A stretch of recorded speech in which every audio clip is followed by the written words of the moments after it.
तो कैसे हैं आप लोग। आई होप आप लोग अच्छे होंगे। आप सभी को एमपी स्टडी सेंटर 10 क्लास में आप सभी का स्वागत है। आज के इस वीडियो में बिहार बोर्ड 10 क्लास के मैथ चैप्टर 2 बहुपद के कुछ महत्वपूर्ण क्वेश्चन जानेंगे जो ऑब्जेक्टिव में हर साल पूछता है। इस चैप्टर से याद रखिएगा कम से कम 10 से 11 गो ऑब्जेक्टिव पूछा जाता है। 10 से 11 ऑब्जेक्टिव हर साल एग्जाम में पूछा जाता है, ठीक है। तो ऑब्जेक्टिव चालू करने से पहले हम इस चैप्टर का कुछ मेन पॉइंट जान लेते हैं, कुछ फार्मूला जान लेते हैं जो बहुत काम आएगा, ऑब्जेक्टिव में भी काम आएगा और सब्जेक्टिव में भी काम आएगा। तो चलिए चालू करते हैं। तो देखिए बहुपद, जैसा कि चैप्टर का नाम है बहुपद। अच्छा, बहुपद क्या होता है? देखिए बहुपद, बहुपद किससे मिलकर बना हुआ है? बहु जोड़ पद, जिसमें अनेक पद हो, ठीक है, जिसमें अनेक पद हो। बहु मतलब अनेक, जिसमें अनेक पद हो उसे हम लोग क्या बोलेंगे? बहुपद, ठीक है। या एक से ज़्यादा पदों वाले व्यंजक को क्या बोलेंगे? बहुपद बोलेंगे। सिंपल और आसान भाषा में याद रखिएगा, जिसमें अनेक पद हो उसे हम लोग क्या बोलेंगे? बहुपद बोलेंगे। तो घात के आधार पर बहुपद के 4 प्रकार होते हैं। घात के आधार पर बहुपद के कितने प्रकार होते हैं? 4 प्रकार होते हैं। तो कौन कौन होता है चलिए देख लेते हैं। पहला होता है रैखिक बहुपद, दूसरा होता है द्विघात बहुपद, तीसरा होता है त्रिघात बहुपद, चौथा होता है चतुर्घात बहुपद। तो घात के आधार पर बहुपद के कितने प्रकार होते हैं? 4 प्रकार होते हैं। तो देखिए पहला जो है रैखिक बहुपद क्या होता है? जिस बहुपद का घात 1 हो, पावर में क्या हो? 1 हो। रैखिक बहुपद में क्या हो? जिसके पावर में 1 हो। जैसे मान लीजिए यहाँ पे क्या है? 2x, ठीक है। 2x के पावर में कुछ नहीं तो क्या छुपा हुआ है? 1। तो पूछेगा 2x कौन सा बहुपद है? तो रैखिक बहुपद या एक घात वाला बहुपद, एक घात वाला बहुपद। याद रहेगा, जिसके पावर में यानी कि घात में क्या हो? 1 हो, उसको हम लोग क्या बोलते हैं? रैखिक बहुपद या एक घात वाला बहुपद क्या बोलते हैं? एक घात वाला बहुपद बोलते हैं, ठीक है। तो चलिए दूसरा है द्विघात बहुपद। अच्छा, द्विघात बहुपद क्या होता है? जैसे कि नाम से पता चल रहा है, द्विघात, घात में कितना यानी कि पावर में कितना होना चाहिए? 2 होना चाहिए। वैसा बहुपद जिसके घात में यानी कि पावर में क्या हो? 2 हो, उसे हम लोग क्या बोलेंगे? द्विघात बहुपद बोलेंगे, ठीक है। जैसे कि हम लोग देख लेते हैं, क्वेश्चन दे देगा 2x² + 3x, तो बताइए कौन सा घात वाला बहुपद है? तो देखिए पावर में खोजेंगे, कौन सा घात वाला है? द्विघात बहुपद। तो पावर में क्या है? 2 है। क्या है? पावर में 2 है, तो ये क्या हो जाएगा? द्विघात बहुपद, ठीक है। अब देखिए तीसरा है त्रिघात बहुपद। त्रिघात बहुपद यानी कि घात में कितना? 3। तो जिस बहुपद के घात यानी कि पावर में क्या होना चाहिए? 3 होना चाहिए, उसे हम लोग क्या बोलेंगे? त्रिघात बहुपद बोलेंगे, ठीक है। हमारा जो लास्ट है चतुर्थ घात बहुपद। जिस बहुपद के पावर में क्या होना चाहिए? 4 होना चाहिए। जिस बहुपद के पावर में 4 हो यानी कि घात में क्या हो? 4 हो, उसे हम लोग क्या बोलेंगे? चतुर्घात बहुपद बोलेंगे, ठीक है। तो ये रहा हमारा घात के आधार पर।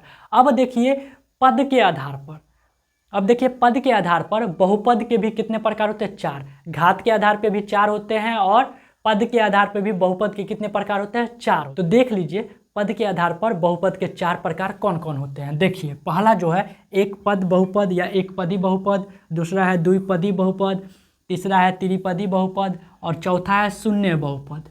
तो इसको कैसे याद रखिएगा? तो जिस बहुपद के पद में 1 हो, पद मतलब समझिए पद, जैसे कि खाली 2x होना चाहिए, इसके अलावा प्लस में 3r कुछ नहीं होना चाहिए, 3xr कुछ नहीं होना चाहिए, सिर्फ सिंगल में क्या होना चाहिए? 2x होना चाहिए, ठीक है। या पावर में कुछ रहे, ठीक है। मान लीजिए यहाँ पे 2x है, पावर में 5 है, पावर में कुछ रहे, लेकिन एगो पद होना चाहिए, ठीक है। वो एक पदी बहुपद कहलाएगा। द्विपदी में क्या होगा? जिस बहुपद का पद 2 हो उसे द्विपदी बहुपद कहते हैं। जैसे मान लीजिए द्विपदी में क्या हो जाएगा? जैसे देख लीजिए यहाँ पे एगो पद यहाँ पर है, एगो पद यहाँ पे, तो 2 गो पद है, तो ये हमारा क्या हो जाएगा? द्विपदी बहुपद। अब त्रिपदी बहुपद क्या होता है? जिस बहुपद के पद क्या हो? 3 गो, 3 गो डिजिट आ गया, वो त्रिपदी बहुपद कहलाएगा, ठीक। अब शून्य बहुपद क्या होता है? जिस बहुपद का एक भी पद न हो, ठीक है, जिस बहुपद का एक भी पद न हो उसे हम लोग क्या बोलेंगे? शून्य बहुपद बोलेंगे, ठीक है। आगे देखिए द्विघात बहुपद का व्यापक रूप क्या होता है? पूछेगा क्वेश्चन, ऑब्जेक्टिव में पूछेगा, ठीक है, या सब्जेक्टिव में पूछेगा शून्यकों का गुणनफल इतना है और योगफल इतना है, तो द्विघात बहुपद ज्ञात करें। जब ये याद रहेगा तब ना बनेगा आगे, ठीक है। तब देखिए ये द्विघात बहुपद का व्यापक रूप याद रखिए, ठीक है। ये ऑब्जेक्टिव में जरूर से जरूर पूछता है हर साल। तो देखिए क्या होता है फार्मूला, ax² + bx + c = 0। ये द्विघात बहुपद का व्यापक रूप हुआ, ठीक है। वहीं त्रिघात बहुपद का व्यापक रूप क्या होता है, तो ax³ क्या होता है, ax³ + bx² + cx + d = 0। ये हमारा हो गया त्रिघात बहुपद का व्यापक रूप। ये दोनों में से कोई ना कोई एक एग्जाम में जरूर से जरूर रहेगा, ठीक है। अब देखिए द्विघात बहुपद से जुड़ा हुआ कुछ फार्मूला, ठीक है। देखिए द्विघात बहुपद के शून्यकों का योगफल निकालने का फार्मूला क्या होता है, यानी कि अल्फा प्लस बीटा बराबर फार्मूला क्या होता है, -b/a। अल्फा प्लस बीटा यानी कि शून्यकों का योगफल बराबर फार्मूला क्या होता है, -b/a। दूसरा जो फार्मूला होता है, देखिए द्विघात बहुपद के शून्यकों का गुणनफल, शून्यकों का गुणनफल यानी कि alpha into beta, alpha into beta बराबर क्या होता है, c/a। अल्फा इंटू बीटा बराबर फार्मूला क्या होता है, c/a, ठीक है। हाँ, एक और याद रखिएगा, द्विघात बहुपद ज्ञात करने का फार्मूला क्या होता है, द्विघात बहुपद निकालने का फार्मूला होता है x² - अल्फा प्लस बीटा गुना में x, फिर प्लस में अल्फा इंटू बीटा। ये हमारा क्या होता है, द्विघात बहुपद निकालने का फार्मूला। तो द्विघात बहुपद बराबर फार्मूला क्या होता है, x² - alpha plus beta into में x, फिर प्लस अल्फा इंटू बीटा। याद रहेगी, ये द्विघात बहुपद ज्ञात करने का फार्मूला है, ठीक है। अब देखिए त्रिघात बहुपद से जुड़ा हुआ जो फार्मूला होता है वो क्या होता है, देखिए त्रिघात बहुपद के शून्यकों का गुणनफल, ठीक है, यानी कि alpha into beta into gamma. त्रिघात बहुपद में 3 गो पद है, तो इसमें क्या हो जाता है, द्विघात में सिर्फ अल्फा और बीटा था, लेकिन त्रिघात में गामा जुट जाता है, ठीक है। तो याद रखिएगा alpha into beta into gamma बराबर फार्मूला होता है -b/a। क्या होता है, -b/a। अब देखिए दूसरा जो फार्मूला होता है, त्रिघात बहुपद के दो शून्यकों का गुणनफल। एगो शून्यक 0 रहेगा, रहबे नहीं करेगा एगो शून्यक, और दो शून्यक दे देगा तो बोलेगा इसका गुणनफल क्या होगा, ठीक है। तो इसका गुणनफल होता है alpha into beta plus beta into gamma plus alpha into gamma या गामा इंटू अल्फा बराबर फार्मूला हो जाता है c/a। क्या हो जाता है, c/a। अब जो तीसरा जो फार्मूला होता है त्रिघात बहुपद के तीनों पदों का, पूछेगा तीनों पदों का गुणनफल क्या होगा, तीनों पदों के शून्यकों का गुणनफल क्या होगा, तब क्या हो जाता है, देखिए कैसे बनेगा, तो alpha into beta into gamma बराबर -d/a। यहाँ पे हो जाएगा शून्यकों का योगफल। क्या हो जाएगा, योगफल, ठीक है। योगफल यानी कि alpha plus beta plus gamma बराबर फार्मूला हो जाता है -b/a। और त्रिघात बहुपद के तीनों पदों के शून्यकों का गुणनफल यानी कि alpha into beta into gamma बराबर फार्मूला होता है -d/a। तो चलिए देखते हैं इसी पर कुछ इम्पोर्टेंट ऑब्जेक्टिव जो एग्जाम में आ सकते। देखिए जितना भी मेन पॉइंट था मैंने इस चैप्टर का मेन पॉइंट आप लोग को समझा दिया। अब जो इस चैप्टर का टोटल मैंने 15 VVI ऑब्जेक्टिव छांटे हैं जो एग्जाम में कम से कम 10 जरूर टकरा जाएगा, ठीक है। कितना, 10 ऑब्जेक्टिव इससे जरूर टकराएगा। याद रखिएगा, दोबारा बता दे रहे हैं, 10 से 11 ऑब्जेक्टिव इसी चैप्टर से रहता ही है, ठीक है। तो हम इतना कंफर्म बोल सकते हैं कि 10 ऑब्जेक्टिव इस चैप्टर से जरूर टकराएगा जो बता रहे हैं अभी, ठीक है। तो ध्यान से देखिएगा, एकदम इजी और आसान भाषा में आप लोग को समझाएंगे, ठीक है। देखिए कौन रेखीय बहुपद व्यंजक है, पूछ रहा है रेखीय बहुपद कौन है निम्न में से, ठीक है। तो रैखिक बहुपद किसको कहते हैं, वैसा बहुपद जिसके पावर में यानी कि घात में क्या हो, 1 हो, उसे रैखिक बहुपद कहते हैं। खोजिए, देखिए पहले यहाँ ध्यान दीजिए, इसके पावर में क्या है, 3 है, फिर यहाँ 2 है, फिर यहाँ क्या है, 3 है, तो ये नहीं होगा, 1 हमको लाना है ना। यहाँ पे 2 है तो यानी कि D नहीं होगा, C नहीं होगा, B भी नहीं होगा। अब देखिए इसमें x के ऊपर कुछ नहीं तो क्या छुपा हुआ है, 1 छुपा हुआ है, तो ये क्या हो जाएगा, हमारा रेखीय व्यंजक हो जाएगा, रेखीय बहुपद हो जाएगा, यानी कि एक पदी बहुपद हो जाएगा, ठीक है। देखिए दूसरा है निम्न में कौन बहुपद नहीं है। याद रखिए बहुपद पहचानने का तरीका क्या होता है, बहुपद पहचानने का तरीका क्या होता है, x का जो मान है, x का मान तो x जो है बट्टा में नहीं होना चाहिए, ठीक है, क्या नहीं, बट्टा में नहीं होना चाहिए। दूसरा जो है x का मान क्या नहीं होना चाहिए, रूट के अंदर नहीं होना चाहिए। तो देखिए बहुपद पहचानने का हमारे पास मुख्यतः 2 तरीका है, क्या है कि x का मान पहला नंबर बट्टा में नहीं होना चाहिए, x का मान जो है रूट में नहीं होना चाहिए। तो ध्यान दीजिए, यहाँ देखिए, खोजिए x का मान कौन बट्टा में नहीं, देखिए यहाँ पे ये बट्टा में क्या है 3 है, एक्स नहीं है न रूट है, ठीक है, तो ये बहुपद है। उसके बाद देखिए 2 minus x square minus x root 3, ये भी क्या है, देखिए रूट के अंदर ये क्या है 3 है न कि एक्स है, तो ये भी हमारा क्या है बहुपद है। लेकिन ऑप्शन सी में देखिए 1 बाय एक्स माइनस 1, बट्टा में क्या है एक्स का मान है, तो ये हमारा बहुपद नहीं है। तो याद रहेगा बहुपद पहचानने का दो तरीका याद रखिएगा, एकदम सिंपल और आसान, कि x का मान बट्टा में नहीं होना चाहिए पहला नंबर, और दूसरा नंबर क्या है x का मान रूट में नहीं होना चाहिए। ठीक है, हमारा जो अगला ऑब्जेक्टिव है वो देखिए द्विघात बहुपद x square plus 3x plus 2 के शून्यक है। शून्यक यानी कि अल्फा और बीटा क्या होगा, यानी कि इसका मूल क्या होगा। ठीक है, तो इसको कैसे बनाइएगा, इसको दो तरीके से बना सकते हो। पहला अभाज्य गुणनखंड विधि द्वारा, दूसरा द्विघात सूत्र का यूज करके। पहले d निकालिए फिर x निकालिए, तब आएगा इसका शून्यक। लेकिन हम इसमें अभाज्य गुणनखंड विधि से बनाएंगे। ठीक है, सब्जेक्टिव से हम बता देंगे, फिलहाल में अभी ऑब्जेक्टिव देख लेते हैं। ठीक है, तो देखिए x square plus 3x plus 2 है, तो अभाज्य गुणनखंड विधि से आप कैसे पता करिए कि इसका मूल क्या होगा। तो याद रखिएगा लास्ट वाला का एलसीएम निकालिए, लास्ट में क्या है 2 का एलसीएम निकालिए, जोड़ने घटाने पे हमारा बीच वाला आना चाहिए। क्या आना चाहिए, बीच वाला। लास्ट वाला का एलसीएम निकालिए, जोड़ने घटाने पर बीच वाला आना चाहिए। ठीक है, अगर 2 का हम एलसीएम निकालें 2 से लगेगा 2 एकम 2, जोड़ने घटाने पे बीच वाला आना चाहिए और गुना करने पे लास्ट वाला आना चाहिए। याद रखिएगा कि लास्ट वाला का एलसीएम निकालिए, जोड़ने घटाने पे बीच वाला आना चाहिए और गुना करने पे जो लास्ट वाला है वही आना चाहिए। तो पहले जोड़ कर देखते हैं, 2 + 1 कितना हो रहा है, 3 हो रहा है। अब गुना करके भी देख लेते हैं, 2 × 1।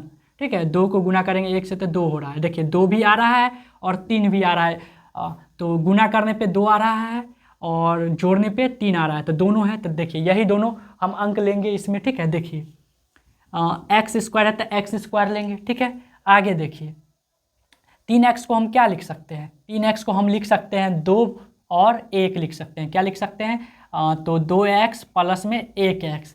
हाँ, 1 नहीं लिखाता है, ये छुपा हुआ रहता है। ठीक है, आगे देखिए लास्ट में जो है वो लिख दीजिए, ध्यान दीजिएगा। 2 x है तो x कॉमन लेंगे, यहाँ पे भी x यहाँ पे भी x, तो x कॉमन लेंगे प्लस तो ये 2 बच जाएगा यहाँ पे क्योंकि x पहले ले चुके हैं। ठीक है, देखिए यहाँ पे भी x यहाँ पे भी x कॉमन ले लिए, बच गया सिर्फ सिंगल में +2 लिख लेंगे। उसके बाद बाहर में यहाँ पे कुछ नहीं है तो कथी बचल है 1, तो 1 लिख लेंगे। ठीक है, फिर जो यहाँ पे लिखाता है ना वो आप यहाँ पे उतार दीजिए x + 2। ठीक है, आगे देखिए कॉमन अब क्या होगा, कॉमन हमारे पास होगा x + 2 यहाँ पर भी है, x + 2 यहाँ पर भी है, 2 जगह है तो ये कॉमन हो जाएगा x + 2। अब बच कौन रहा है, तो हमारे पास बच रहा है x बच रहा है। उसके बाद सॉरी यहाँ पे प्लस में दे दीजिएगा, प्लस में 1 दे दीजिएगा। ठीक है, तो प्लस में 1, कोई दिक्कत। अब इसको क्या लिख सकते हैं, यदि x + 2, यही ना था, x + 2 बराबर अगर 0 तो क्या होगा, देखिए x बराबर, ये प्लस में बराबर के उस साइड जाएगा 2 तो माइनस में। फिर देखिए यदि x + 1 बराबर 0 तो क्या होगा, तो देखिए x बराबर, ये प्लस में 1 है उधर जाएगा तो माइनस में, यानी कि हमारे पास जो आंसर आया -2 और -1 आया।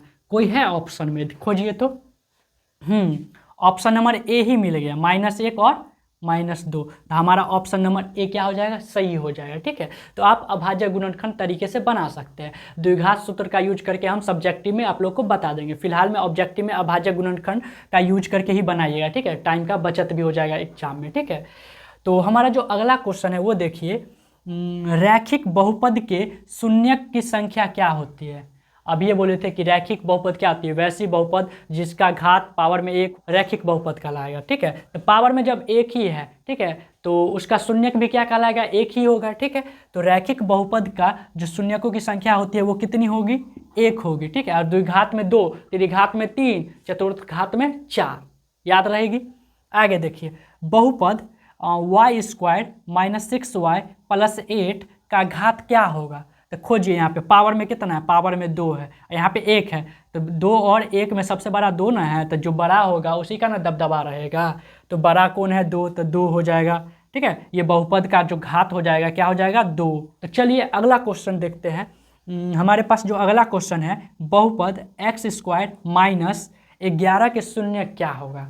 फिर इसको हम गुणनखंड तरीके से ही बना के देखते हैं। देखिए यहाँ पर बता रहे हैं क्या है, एक्स स्क्वायर माइनस 11 बराबर में कुछ नहीं तो 0। ठीक है, यही हमारे पास क्वेश्चन है।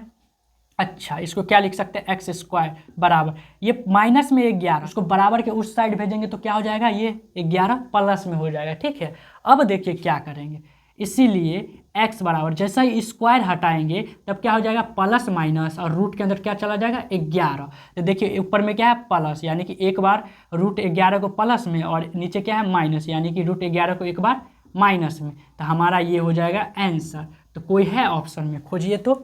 11 माइनस 11 ये नहीं है। कोई है, ऑप्शन नंबर डी कौन होगा, ऑप्शन नंबर डी। तो देखिए हमारा जो अगला क्वेश्चन है, किसी बहुपद की घात होती है, तो किसी बहुपद की क्या घात होती है, ऑप्शन दे दिया है, भिन्न संख्या, ऋण पूर्णांक, पूर्ण संख्या, कोई नहीं। तो किसी बहुपद की घात क्या होती है, पूर्ण संख्या होती है। क्या होती है, पूर्ण संख्या। याद रखिएगा, किसी बहुपद की घात क्या होती है, पूर्ण संख्या होती है। ठीक है, हमारा जो अगला क्वेश्चन है 8 नंबर, वो देखिए, यदि पी एक्स बराबर x square plus 5x minus 12, तो पी का मान क्या, P1 का मान क्या होगा, P1 का मान क्या होगा। तो देखिए कहने का मतलब है, हमारे पास क्वेश्चन क्या दिया हुआ है, पी एक्स बराबर x square plus 5x minus 12, यही दिया हुआ है। तो देखिए x के जगह पे यहाँ क्या दे दिया है, p दे दिया है, तो p x जहाँ पे वहाँ पे 1 लिखेंगे, और ध्यान दीजिएगा जहाँ जहाँ पे x है वहाँ वहाँ पे क्या देंगे, 1 देंगे। ठीक है, क्योंकि यहाँ पे x के जगह पे कितना दे दिया है, 1 दे दिया है। ठीक है, देखिए 1 का स्क्वायर करेंगे प्लस 5, यहाँ पे कुछ नहीं तो गुना छुपा हुआ है, x का वैल्यू कितना है, तो 1 है, माइनस 12। ध्यान दीजिए 1 का स्क्वायर 1 प्लस 5 को 1 से गुना करेंगे 5 माइनस 12 बराबर 5 1 6 और माइनस 12। तो बताइए 12 में से 6 जाएगा तो 6, प्लस में कि माइनस में, तो माइनस में होगा, क्योंकि जो बड़ा अंक रहता है ना उसके आगे जो चिन्ह रहता है वही चिन्ह का यूज किया जाता है। ठीक है, तो ये माइनस में 6 हो जाएगा। ऑप्शन कोई है, ऑप्शन नंबर सी हो जाएगा। कौन हो जाएगा, ऑप्शन नंबर सी इसका आंसर हो जाएगा। तो देखिए हमारा 9वां नंबर क्वेश्चन जो है, द्विघात बहुपद के शून्यकों की संख्या क्या होती है, यानी कि कितनी होती है। ठीक है, तो बताए थे एक घात वाले बहुपद की शून्यकों की संख्या कितनी होती है, तो 1 होती है, और द्विघात बहुपद वाले शून्यकों की संख्या कितनी होती है, तो 2, त्रिघात में 3, चतुर्थ घात में 4। तो ऐसे करते हुए बढ़ता चला जाएगा। ठीक है, तो याद रखिएगा द्विघात बहुपद के शून्यकों की संख्या कितनी होती है, तो 2 होती है। कितनी, 2।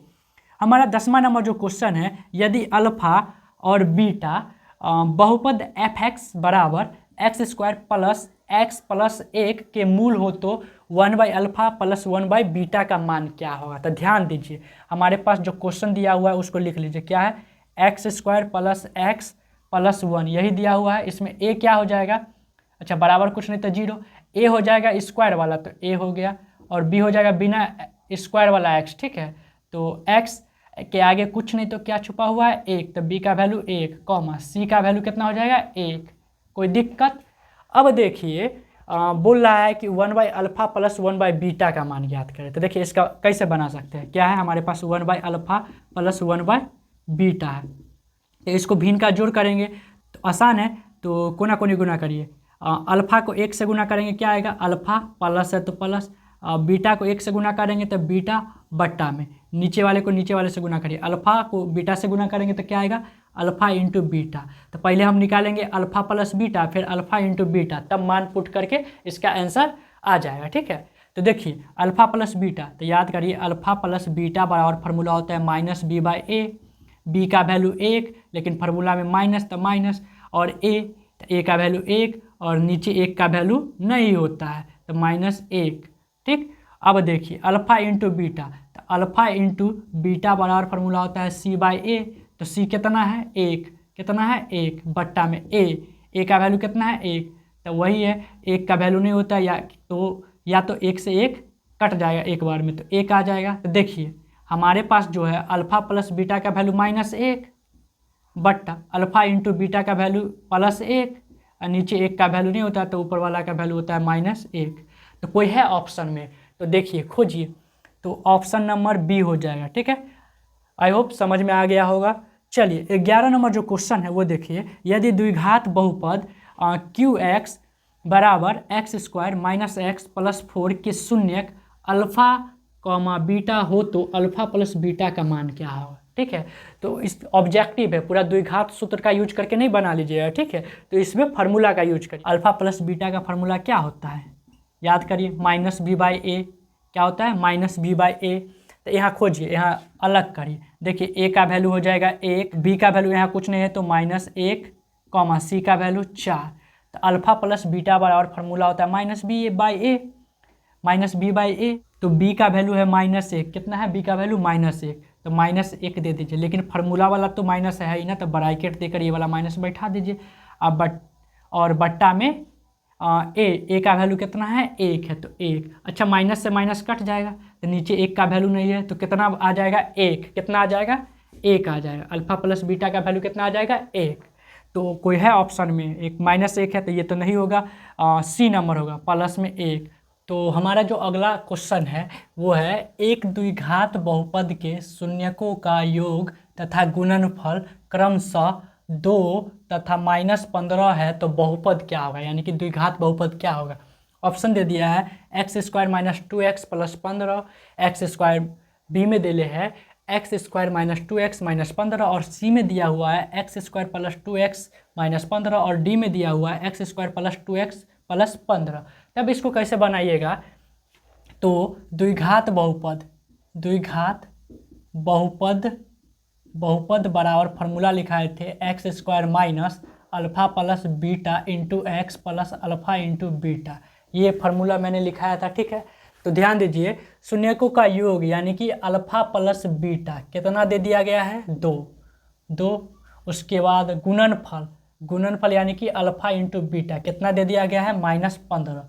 क्या है -15। तो ध्यान दीजिए फार्मूला हमारे पास ये, तो x² - अल्फा प्लस बीटा का वैल्यू कितना 2, तो 2 और इंटू में x है तो x plus alpha into beta कितना है -15, तो प्लस है एक माइनस में है 15। ठीक है, तो ब्रैकेट दे के -15। ध्यान दीजिए x² प्लस माइनस, यहाँ 2 के आगे कुछ नहीं है तो प्लस माइनस गुना होगा तो -2x, फिर देखिए प्लस माइनस गुना होगा तो -15।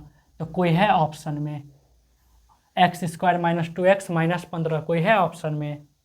हाँ, ऑप्शन नंबर बी इसका सही आंसर हो जाएगा। ठीक है, हमारा जो अगला क्वेश्चन है वो देखिए, बहुपद 2 - x इंटू x-1 के शून्यकों का गुणनफल क्या होगा। पहला नंबर देखिए, क्वेश्चन हमारे पास जो दिया है उसको लिख लीजिए, 2 - x दिया गया है, उसके बाद x - 1, यही ना दिया हुआ है क्वेश्चन। एक शून्यकों का गुणनफल बोल रहा है तो पहले गुना करिए, पहले 2 को x से गुना करेंगे तो क्या आएगा 2x आएगा। ठीक है, अब 2 को -1 से गुना करेंगे तो प्लस माइनस माइनस, 2 एकम 2, लेकिन माइनस में। अब देखिए x को x से गुना करेंगे तो यहाँ पे माइनस है, प्लस में प्लस माइनस क्या हो जाएगा माइनस, x को x से गुना करेंगे x इसको, अब x को गुना करेंगे -1 से। ठीक है, तो माइनस माइनस प्लस, x को 1 से गुना करेंगे तो x। ध्यान दीजिए स्क्वायर वाला को पहले लिखिए -x², उसके बाद है हमारे पास ये दोनों जुटेगा 2x प्लस में है और x प्लस में है, तो सेम अति जात वाला है तो 2x और एगो x कितना हो जाएगा 3x, उसके बाद माइनस में 2, अच्छा बराबर कुछ नहीं तो 0। अब बोल रहा है इसका गुणनफल निकालने के लिए, तो ध्यान दीजिए इसमें a का वैल्यू क्या हो जाएगा, स्क्वायर वाले को a बोलते हैं और बिना x वाला स्क्वायर वाला जो रहता है उसको b बोलते हैं। तो स्क्वायर के आगे कुछ नहीं है तो 1 छुपा हुआ है, तो a का वैल्यू क्या हो जाएगा हमारे पास 1 हो जाएगा, कॉमा b का वैल्यू कितना हो जाएगा 3, कॉमा c का वैल्यू -2। ठीक है, -2। शून्यकों का गुणनफल यानी कि अल्फा इंटू बीटा बराबर फार्मूला होता है c/a, तो c का वैल्यू -2 और a का वैल्यू 1। ठीक है, तो नीचे 1 का वैल्यू नहीं होता है तो -2। ठीक है, तो कोई है ऑप्शन में -2, हाँ ऑप्शन नंबर ए इसका सही आंसर हो जाए। अब देखिए 14 नंबर जो क्वेश्चन है क्या बोल रहा है, t² + 7t + 10 के अल्फा प्लस बीटा का मान ज्ञात करें। फिर से वही करेंगे, पहले a का मान निकाल लीजिए, यहाँ ध्यान दीजिए a, t के आगे कुछ नहीं था 1 छुपा हुआ है। ठीक है, कॉमा फिर b बराबर, यहाँ t के आगे कितना है 7, कॉमा c बराबर कितना हो जाएगा 10। अल्फा प्लस बीटा बराबर फार्मूला बताए थे -b/a होता है, कितना होता है -b/a। तो देखिए b कितना लाए हैं 7, तो फार्मूला वाला माइनस लिख लीजिए यहाँ पे 7 बट्टा में a का मान कितना निकाले हैं 1, तो 1 नीचे 1 का वैल्यू होता है नहीं होता है तो -7 क्या हो जाएगा इसका सही आंसर हो जाएगा। ऑप्शन नंबर कौन हो जाएगा सी हो जाएगा। तो चलिए चलते हैं आज के हमारे लास्ट क्वेश्चन की ओर। तो जो हमारा लास्ट क्वेश्चन है, निम्नलिखित में किस द्विघात बहुपद के शून्यक 3/5 और -1/2 है, ठीक है। तो किसका है बताइए। ऑप्शन दे दिया है 10x² + x + 3, ठीक है। और बी में दिले है 10x² + x - 3, 10x² - x + 3, 10x² - x - 3। तब क्या करें इसको बनाने के लिए हमारे पास देखिए शून्यक दिले है। क्या दिले है? शून्यक, यानी कि अल्फा का वैल्यू दिले है 3/5, कॉमा बीटा का वैल्यू कितना दिले है? बीटा का वैल्यू दिले -1/2। तो द्विघात बहुपद बोला है ना निकालने के लिए। तो द्विघात बहुपद निकालने का फॉर्मूला क्या लिखाए थे? तो द्विघात बहुपद निकालने का फॉर्मूला होता है यह x² - alpha + beta into x + alpha into beta. तो पहले हम अल्फा + बीटा निकालेंगे, फिर उसके बाद अल्फा इंटू बीटा निकालेंगे। तो निकालिए, यहाँ देखिए अल्फा + बीटा करिए, ठीक है। तो अल्फा है 3/5, प्लस है तो प्लस, बीटा, बीटा कितना है? माइनस, तो ब्रैकेट देखिए -1/2, ध्यान से देखिए। तो 3/5 प्लस माइनस -1/2। अब क्या करिए, भिन्न का घटाव करिए। तो आसान वाला करते हैं, 3 दूना 6 और 5 एकम 5, और नीचे वाले को गुना कर दीजिए, 5 दूना 10, ठीक। तो 6 में से 5 जाएगा तो 1/10, यानी कि अल्फा + बीटा कितना आ गया? 1/10। अब क्या निकालना है? Alpha into beta. तो यहाँ पे निकालते हैं अल्फा इंटू बीटा। देखिए अल्फा है 3/5, ठीक है, इंटू बीटा कितना है? -1/2। तो देखिए प्लस माइनस माइनस, 3 को 1 से गुना करेंगे तो 3, लेकिन माइनस में 5 दूना 10, यानी कि हमारे पास ये भी आ गया, ठीक है। इसको पहले साफ कर देते हैं यहाँ पे बनाने के लिए, ठीक है। तो alpha into beta -3/10, alpha + beta 1/10 आ गया है। तो अब द्विघात बहुपद निकालने का फॉर्मूला यो है, तो यहीं से हम सॉल्व करना चालू करते हैं। क्या है? x² है तो x², माइनस है तो माइनस है, उसके बाद अल्फा + बीटा कितना है? 1/10, 1/10, x है तो x, फिर प्लस है तो प्लस, अल्फा इंटू बीटा कितना लाए? -3/10, लेकिन यहाँ प्लस है तो ब्रैकेट देखिए -3/10। अब देखिए क्या करेंगे, x² है तो x², -1/10 x, प्लस माइनस -3/10। अब नीचे बट्टा में 10 है, तो बट्टा से हटाने के लिए क्या करेंगे? क्या गो पद है? देखिए 1 2 3, 3 गो पद है, तो 10 को तीनों पदों से गुना करेंगे। क्या लिखेंगे? 10 को तीनों पदों से गुना करने पर, क्या करने पर? गुना करने पे। तो करेंगे 10 को गुना करिए x² के साथ, ठीक है, माइनस, फिर 10 को गुना करिए किसके साथ? 1/10 के साथ, 1/10, x है तो x, उसके बाद देखिए माइनस है तो माइनस, 10 को गुना करिए 3/10 के साथ। ध्यान दीजिए 10 से 10 कट जाएगा, फिर यहाँ 10 से 10 कट जाएगा, तो बचेगा हमारे पास 10 को x² से गुना करेंगे तो क्या आएगा? 10x², ठीक है, माइनस है तो माइनस, यहाँ पे 10 से 10 कट गया, बच गया 1x, तो 1 नहीं लिखाता है, डायरेक्ट x लिखाता है, फिर माइनस, क्या बच गया? 3, तो 10x² -x -3 कोई है ऑप्शन में? हाँ, ऑप्शन नंबर कौन हो जाएगा? डी हो जाएगा। कौन हो जाएगा? डी। आई होप आप लोग को ये समझ में आया होगा, ठीक है। तो इस चैप्टर का जितना भी इम्पोर्टेंट क्वेश्चन था जो एग्जाम में पूछ सकता है, वो मैंने आप सभी को बता दिया, ठीक है। अगर वीडियो आपको पसंद आई होगी तो चैनल को लाइक और सब्सक्राइब जरूर करें। अगर आपका कोई साथी 10 क्लास में पढ़ रहा है तो उसके साथ इस वीडियो को जरूर शेयर करें। इस चैनल पे सबसे आसान भाषा, एकदम बेसिक से आप लोगों को इस चैनल पे क्वेश्चन सब समझाया जाएगा, ठीक है। अभी तो शुरुआत है, अभी धीरे धीरे और सब्जेक्ट का अपलोड किया जाएगा, ठीक है। धन्यवाद, मिलते हैं नेक्स्ट वीडियो में।